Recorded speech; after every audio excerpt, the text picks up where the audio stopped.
In this chapter, we're going to look at oxidation and reduction reactions.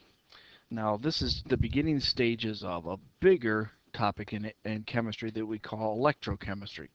We're going to talk about the chemical reactions that produce electricity. But before we can actually get to that, we got to talk a little bit more about how in the heck do we get electricity? What happens? So a couple things we're going to talk about in this section. Number one, we're going to talk about oxidation numbers, assigning those to the different reactants and products. Number two, we're going to talk about what the heck does oxidation and reduction mean. Some of you may kind of have an idea what at least oxidation means, but maybe not reduction. What actually is an oxidation reduction reaction or redox reaction? And then finally, there's got to be two things that change, and if two things change, electrons move, and electrons move, we got electricity. Definitely some things we're going to talk about are some acronyms and some different phrases that we can use to help us go through this stuff. Two phrases I want you to think about are Leo and Gur. Yes, like a lion, Gur and growls, or oil rig. And there will be others, but those are phrases I want you to get comfortable seeing. All right, first thing, got to have a review of oxidation numbers. So remember, oxidation numbers are mostly equal to charges. There are some variations and differences to that. They talk about some of it in section 1 of chapter 19, but also you can go into chapter 7, back into section 2, and a review of that. And there's plenty of practice if you need to do that. Next thing is we actually got to define what is oxidation and what is reduction. Now, oxidation, where have you heard it? Well, something gets oxidized. Maybe associate the word rusting with it. And there's some significance to that. Oxidation isn't limited to just rust or things having oxygen bonded to them. They're a broader concept or term. So here's a couple of our acronyms. Leo or oil are the two acronyms we'll use with oxidation. In an oxidation reaction, something loses electrons.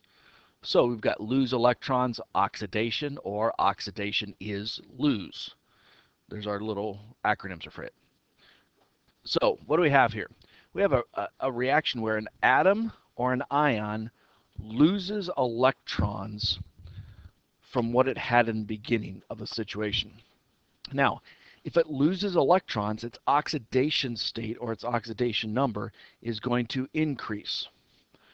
So what the definition is here, this could be, what the charge is on here could be a 0, it could be positive, it could be negative. Positive, negative, or 0.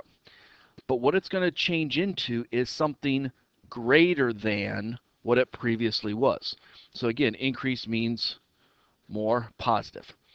If that happens, we have separated an electron from it. Remember, the plus doesn't mean we made an electron. What it means is those two are separated. There was an electron in there. Now it's been separated. Reduction, just the opposite. Shows a reaction where something gained an electron. So we've got the other two little phrases. Gur and rig. Gain electrons, reduction. Reduction is gain. So what we have here is where an atom or an ion's oxidation state decreases, okay, or its oxidation number decreases. It becomes less positive. So again, we could have something that's positive, something that's negative, something that has 0 charge. An electron is added to it. A -1 is added to it.